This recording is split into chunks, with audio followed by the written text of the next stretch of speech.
ओम शांति 9/1/2025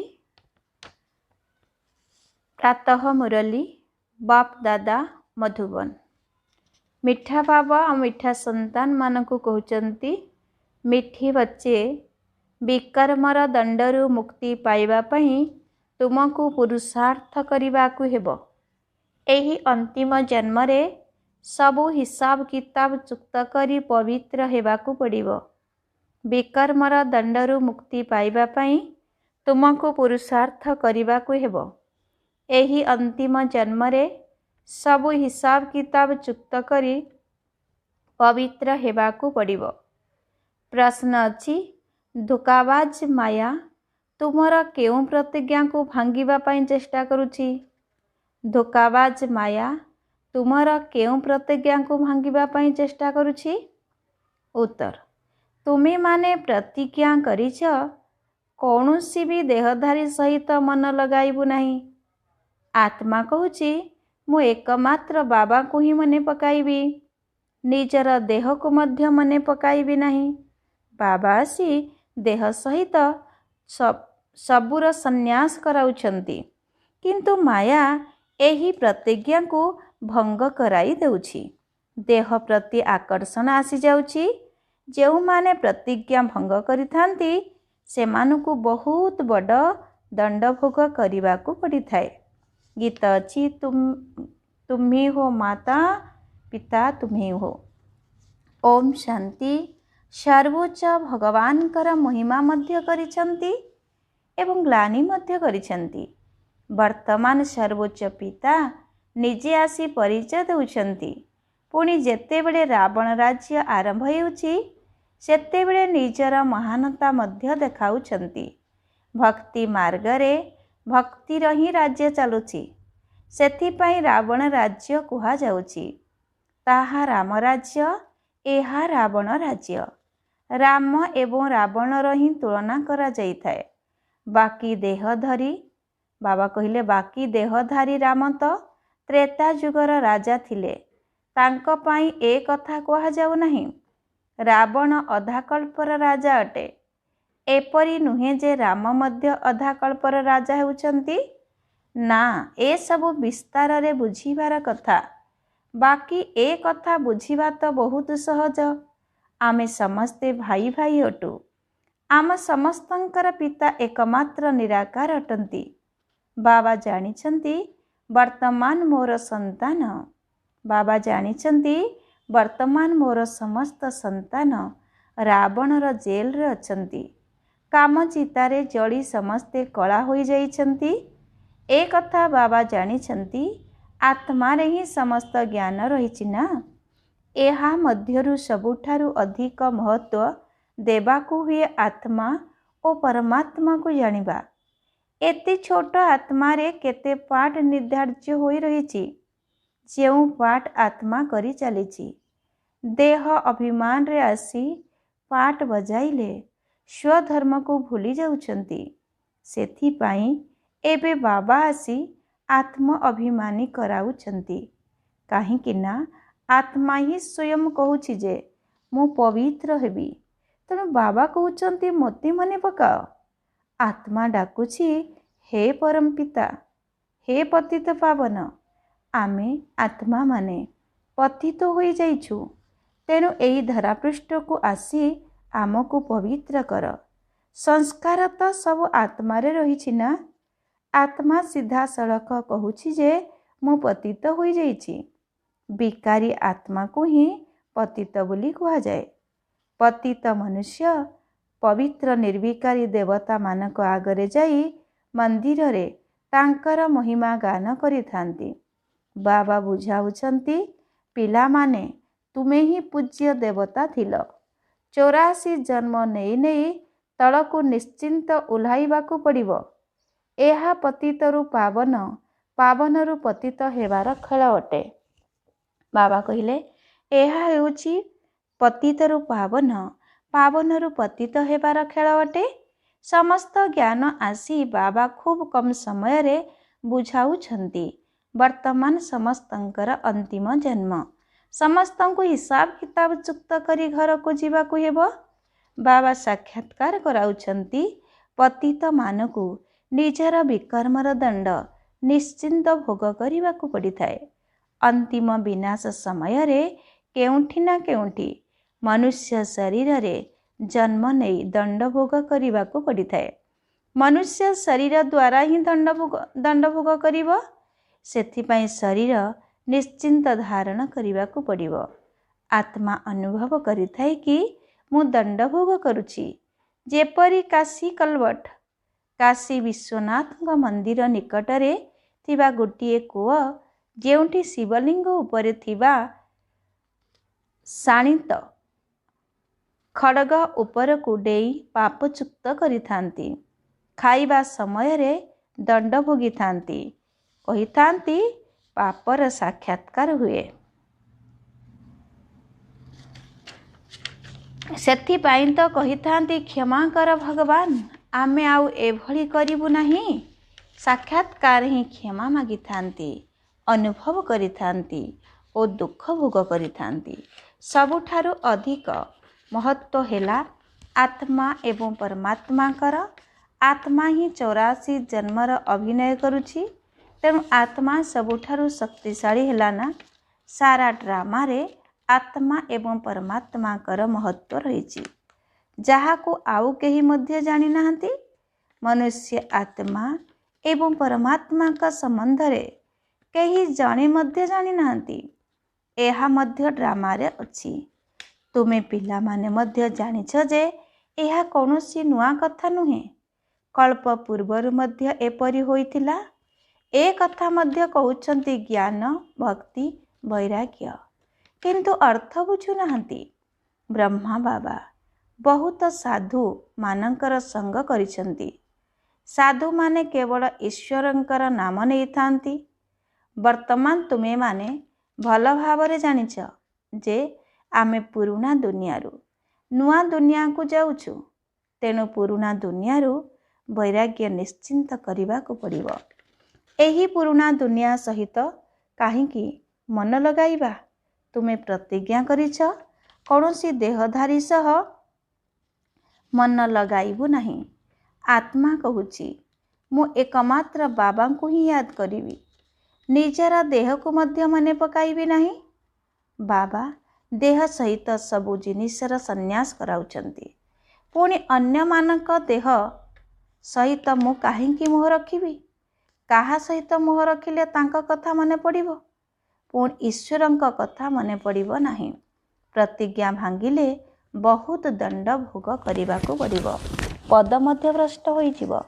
ସେଥିପାଇଁ ଯେତେ ସମ୍ଭବ ବାବାଙ୍କୁ ହିଁ ୟାଦ କରିବାକୁ ହେବ। ମାୟା ବହୁତ ଧୋକାବାଜ ଅଟେ। ଯେକୌଣସି ପ୍ରକାରରେ ମାୟାଠାରୁ ନିଜକୁ ରକ୍ଷା କରିବାକୁ ହେବ। ଦେହ ଅଭିମାନ ବହୁତ କଡ଼ା ବେମାରୀ ଅଟେ। ବାବା କହୁଛନ୍ତି ଏବେ ଦେହୀ ଅଭିମାନୀ ହୁଅ। ବାବାଙ୍କୁ ମନେ ପକାଇଲେ ଦେହ ଅଭିମାନର ରୋଗରୁ ମୁକ୍ତ ହୋଇଯିବ। କେହି କେହି ସାରାଦିନ ଦେହ ଅଭିମାନରେ ରହିଥାନ୍ତି। ବାବାଙ୍କୁ ବହୁତ ମୁସ୍କିଲରେ ମନେ ପକାଇଥାନ୍ତି। ବାବା ବୁଝାଉଛନ୍ତି ହାତ କାଟେ ଦିଲ ୟାଦେ। ହାତରେ କାମ କର, ମନ ସାଥୀ ସହିତ ଲାଗି ରହୁ। ଯେପରି ପ୍ରେମିକା ପ୍ରେମିକ କର୍ମଧନ୍ଦା ଆଦି କରି ମଧ୍ୟ ପରସ୍ପରକୁ ମନେ ପକାଇଥାନ୍ତି। ଏବେ ତୁମ ଆତ୍ମାମାନଙ୍କୁ ପରମାତ୍ମାଙ୍କ ସହିତ ପ୍ରୀତି ରଖିବାକୁ ହେବ। ତେଣୁ ତାଙ୍କୁ ହିଁ ମନେ ପକାଇବା ଆବଶ୍ୟକ। ତୁମର ଲକ୍ଷ୍ୟ ହିଁ ହେଉଛି ଆମକୁ ଦେବୀ ଦେବତା ହେବାକୁ ପଡ଼ିବ। ସେଥିପାଇଁ ପୁରୁଷାର୍ଥ କରିବାକୁ ହେବ। ମାୟା ତ ନିଶ୍ଚିନ୍ତ ଧୋକା ଦେବ, କିନ୍ତୁ ନିଜକୁ ତାଠାରୁ ମୁକ୍ତ କରିବାକୁ ହେବ। ନଚେତ୍ ବନ୍ଧନରେ ଫସି ମରିବ। ପୁଣି ଗ୍ଲାନି ମଧ୍ୟ ହେବ ଓ କ୍ଷତି ମଧ୍ୟ ବହୁତ ହେବ। ତୁମେ ପିଲାମାନେ ଜାଣିଛ ଯେ ମୁଁ ଆତ୍ମା ବିନ୍ଦୁ ସ୍ୱରୂପ ଅଟେ। ମୋର ପିତା ମଧ୍ୟ ବୀଜ ରୂପ ଜ୍ଞାନର ସାଗର ଅଟନ୍ତି। ଏହା ବହୁତ ଆଶ୍ଚର୍ଯ୍ୟଜନକ କଥା ଅଟେ। ଆତ୍ମା କ'ଣ? ସେଥିରେ କିପରି ଅବିନାଶୀ ପାଠ ଭରି ରହିଛି? ଏହି ଗୁହ୍ୟ କଥାକୁ ଭଲ ଭଲ ସନ୍ତାନମାନେ ମଧ୍ୟ ସମ୍ପୂର୍ଣ୍ଣ ରୂପେ ବୁଝୁନାହାନ୍ତି। ନିଜକୁ ଯଥାର୍ଥ ଭାବରେ ଆତ୍ମା ଭାବିବା ଏବଂ ବାବାଙ୍କୁ ମଧ୍ୟ ବିନ୍ଦୁ ସଦୃଶ୍ୟ ଜ୍ଞାନର ସାଗର ବୀଜ ରୂପ ବୋଲି ଭାବିବା, एपरी चिंतन बहुत मुस्किल रहुचंती। एथिरे मोटा बुद्धि रे नुह, बहुत सूक्ष्म बुद्धि रे विचार करने को पड़िबो। मु हेउछि आत्मा, मोर बाबा आसीचंती, से बीज रूप और ज्ञानर सागर अटंती। आम मानको ज्ञान शुणाउछंती। धारणा मध्य मोर एई छोट आत्मा ही करुछि। एपरी अनेक अछंती जे केवल मोटा बुद्धि रे कहि देउछंती आत्मा और परमात्मा, किंतु यथार्थ रीति बुद्धि रे आसु नहीं। बिल्कुल न करिबा अपेक्षा मोटा रूप रे मने पकाइबा मध्य ठीक, किंतु यथार्थ भावरे मने पकाइबा अधिक फलदायक होइथाए। मोटा बुद्धि रे मने पकाइले एते उच्च पद पाई परिबो नहीं। एथिरे बहुत मेहनत करिबाको हेबो। मो आत्मा छोट बिंदु अटे, बाबा मध्य बहुत सूक्ष्म छोट बिंदु ही अटंती। तांकठारे समस्त ज्ञान रहिछि। एठारे मध्य तुमे माने बसिथिबा समय रे बुद्धि रे किछि ज्ञानर विचार आसुछि, किंतु चालिबा बुलिबा समय रे एही चिंतन कायम रहु ताहा होई पारु नाही। भूली जाउछंती। सारा दिन ए चिंतन रहिबा एहा हेउछि प्रकृत जोग। सत कथा केही कहूनांती जे आमे किपरि मने पकाउछु। जदिओ चाट पठाउछंती, किंतु सेथिरे एपरि लेखुनांती जे निजको बिंदु भावी बाबांको बिंदु रूपरे मने पकाउछि। संपूर्ण सत्य लेखुनांती। जदिओ बहुत भल भावरे मुरली सुनाई पारुछंती, किंतु जोग बहुत कम करुछंती। देह अभिमान बहुत अच्छी। एही गुप्त कथा को पूरा बुझी पारु नाहंती, स्मरण मध्य करू नाहंती। जोग द्वारा ही पवित्र हेबाको पड़िबो। प्रथमे तो कर्मांतीत अवस्था दरकार ना, सही माने ही उच्च पद पाई परिबे। बाकी मुरली सुनाइबा पई ढेर अछंती, किंतु बाबा जानिछंती जोगरे रही परिबे नहीं। विश्वर मालिक हेबा कौनसी माउसी घर कथा नुहे। दुनियार छात्र माने अल्प कालर पद पाइबा पाई मध्य केते पढ़ुछंती। वर्तमान ही बाबांक द्वारा रोजगार रास्ता मिलिछि। आगरु बारिस्टर माने एते रोजगार करू नथिले, एबे केते धन उपार्जन करुछंती। पिला मानकु निजर कल्याण पाई प्रथमतः निजको आत्मा भावी यथार्थ रीति रे बाबांकु स्मरण करिबाकु हेबो एवं त्रिमूर्ति शिवंकर परिचय अन्य मानकु मध्य देबाकु पड़िबो। केवल शिव कहिबा द्वारा किछि बुझी परिबे नहीं। त्रिमूर्ति शिव निश्चिंत रूपे कहिबा दरकार। दुईटी चित्र ही मुख्य अटे, त्रिमूर्ति एवं कल्पवृक्ष। सीढ़ी चित्र ठारू मध्य कल्पवृक्ष चित्र रे अधिक ज्ञान रहिछि। एही चित्र तो समस्तंक पाखरे रहिबा उचित। गोटिए पटे त्रिमूर्ति एवं सृष्टि चक्र, अन्य पटे कल्पवृक्षर चित्र। पांडव सेनांकर झंडा मध्य हेबा उचित। ड्रामा एवं कल्पवृक्षर ज्ञान मध्य बाबा देउछंती। लक्ष्मी नारायण विष्णु आदि किए अटंती, ए कथा केही बुझु नाहंती। बाबा कहउछंती लक्ष्मी नारायण विष्णु आदि किए अटंती, ए कथा केही बुझी नाहंती। महालक्ष्मींकर पूजा करुछंती, भाबुछंती लक्ष्मी आसीबे। तेबे लक्ष्मी को पाखरे धन केउंठारु आसीबो? चारि भुजाधारी, 8 भुजाधारी। बाबा कहले चारि भुजाधारी, 8 भुजाधारी केते चित्र तैयारी करिछंती, किछि भी बुझी नाहंती। 8-10 भुजाधारी कौनसी मनुष्य तो नाहंती, जहाकु जेपरी आसिला तैयारी करी दउछंती। बास ताहा रही गला। केही जणे मत देले हनुमान कर पूजा कर, बास पूजा करिबाकु लागि गले। देखाइछंती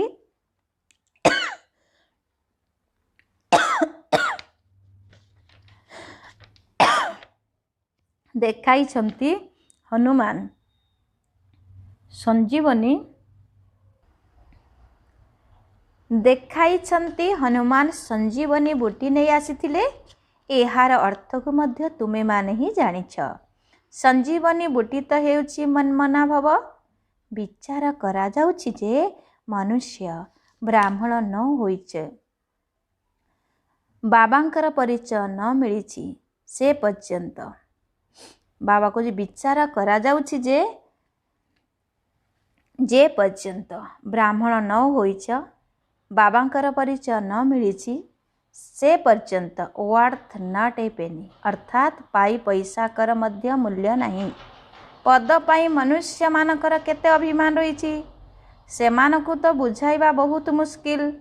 राजत्व स्थापन करिबा पाई केते मेहनत लागुछि ताहा हेला बाहुबल एहा होउछि जोगबल। ए सब कथा तो शास्त्र रे नहीं। वास्तव रे तुमे कौनसी शास्त्र आदिर ज्ञान को उल्लेख करि परिबो नहीं। यदि तुमको पचारंती तुमे शास्त्र को मानुछ कुह हाँ ए सब तो भक्ति मार्गर अटे। एबे आमे ज्ञान मार्ग को अनुसरण करुछु। ज्ञानदाता स्वयं ज्ञानर सागर एकमात्र बाबा ही अटंती। यहाँ को ही आध्यात्मिक ज्ञान कहा जाउछि। एठारे परमात्मा ही आत्मा को ज्ञान देउचंती। सेठारे मनुष्य मनुष्य को ज्ञान देउचंती। मनुष्य माने केवे आध्यात्मिक ज्ञान दे परिबे नहीं।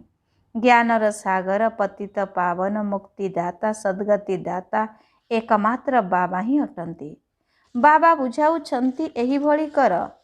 एबे देखिबा शिव जयंती रे केते जाक जमक करुछंती। ट्रांसलाइटर चित्र छोट भी हो जहाँ कि समस्त को सुविधारे मिल जिवो। तुम कथा तो बिल्कुल नुआ अटे केही बुझी पारिबे नहीं। खबर कागज रे बाहर करिबा दरकार प्रचार करिबा दरकार। जेउ माने सेवा केंद्र स्थापन करुछंती सेमाने मध्य एही परि हेबा आवश्यक। एबे तुमर मध्य एते निशा चढ़ी नहीं। पुरुषार्थर क्रम अनुसार बुझाउछंती। केते ढेर ब्रह्मा कुमार कुमारी अछंती। अच्छा ब्रह्मा को नाम बदल रे आउ कहार नाम लिखि दियो। राधा कृष्ण को नाम लिखि दियो। तेबे पुणी ब्रह्मा कुमार कुमारी केउठारु आसीबे? केही तो ब्रह्मा रहिबे ना जहांक द्वारा मुख वंशावली ब्रह्मा कुमार कुमारी जन्म हेबे। पिला माने भविष्यत रे ए सब कथा को बहुत बुझिबे। खर्च तो करबा को ही पड़िबो। चित्र तो बहुत स्पष्ट रही। लक्ष्मी नारायण कर चित्र बहुत भल। अच्छा मिठा मिठा शिकिल दे संतान मानक प्रति माता पिता बाप दादांकर मधुर स्नेह संपन्न शुभेच्छा एवं सुप्रभात। आत्मिक पितांकर आत्मिक संतान मानक नमस्ते। आत्मिक संतान मानकर आत्मिक पिता को नमस्ते नमस्ते नमस्ते। धारणा पाई मुख्य सारांश। 1 नंबर कर्मातीत हेबा पाई बाबा को सूक्ष्म बुद्धि द्वारा चिन्ही यथार्थ भावरे मने पकाइबाकु हेबो। पाठपढ़ा सहित जोग उपरे मध्य पूरा पूरा ध्यान देबाकु हेबो। बाबा कहले कर्मातीत हेबा पाई बाबा को सूक्ष्म बुद्धि द्वारा चिन्ही यथार्थ भावरे मने पकाइबाकु हेबो। पाठपढ़ा सहित जोग उपरे मध्य पूरा पूरा ध्यान देबाकु हेबो। 2 नंबर निजको मायार धोकारु रक्षा करिबाकु हेबो। काहार देह सहित मोह रखिबार नहीं। एकमात्र बाबांक सहित ही सच्चा स्नेह रखिबार अछि। देह अभिमान रे आसीबार नहीं।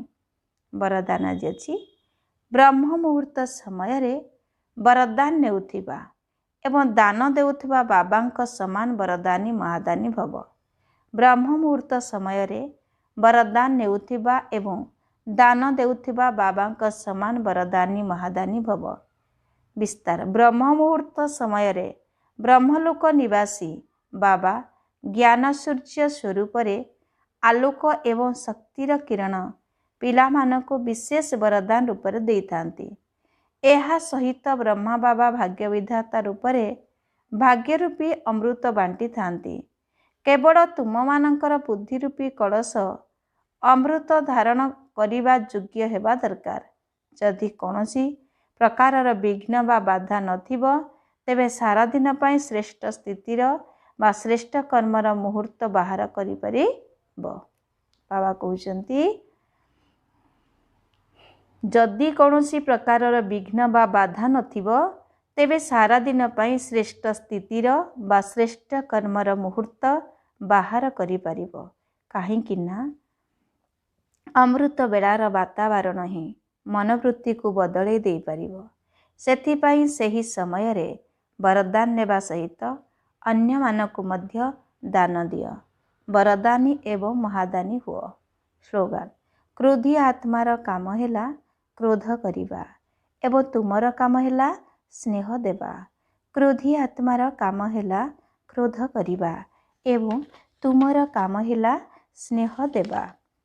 ଆଜିର ପୁରୁଷାର୍ଥର ପଏଣ୍ଟ ହେଲା ନିଜର ଶକ୍ତିଶାଳୀ ସଂକଳ୍ପ ଦ୍ୱାରା ସୂକ୍ଷ୍ମ ଶକ୍ତି ପ୍ରଦାନ କରିବାର ସେବା କର। 9. ଏବେ ସ୍ୱକଲ୍ୟାଣର ଏଭଳି ଶ୍ରେଷ୍ଠ ଯୋଜନା ପ୍ରସ୍ତୁତ କର ଯାହାକି ବିଶ୍ୱ ସେବାରେ ଆପେ ଆପେ ସକାଶ ମିଳିବାକୁ ଲାଗିବ। ଏବେ ଉମଙ୍ଗ ଉତ୍ସାହର ସହିତ ନିଜ ମନ ଭିତରେ ଏହି ଦୃଢ଼ ପ୍ରତିଜ୍ଞା କର ଯେ ଆମେ ବାବାଙ୍କ ସମାନ ହୋଇ ଦେଖାଇବୁ। ବ୍ରହ୍ମା ବାବାଙ୍କର ମଧ୍ୟ ପିଲାମାନଙ୍କ ପ୍ରତି ଅତି ସ୍ନେହ ରହିଛି। ସେଥିପାଇଁ ପ୍ରତ୍ୟେକ ସନ୍ତାନକୁ ସୂକ୍ଷ୍ମ ବତନରେ ପ୍ରକଟ କରାଇ ନିଜ ସମାନ କରିବା ପାଇଁ ବିଶେଷ ସକାଶ ଦେଇ ଚାଲିଛନ୍ତି। ଆଚ୍ଛା, ଓମ୍ ଶାନ୍ତି।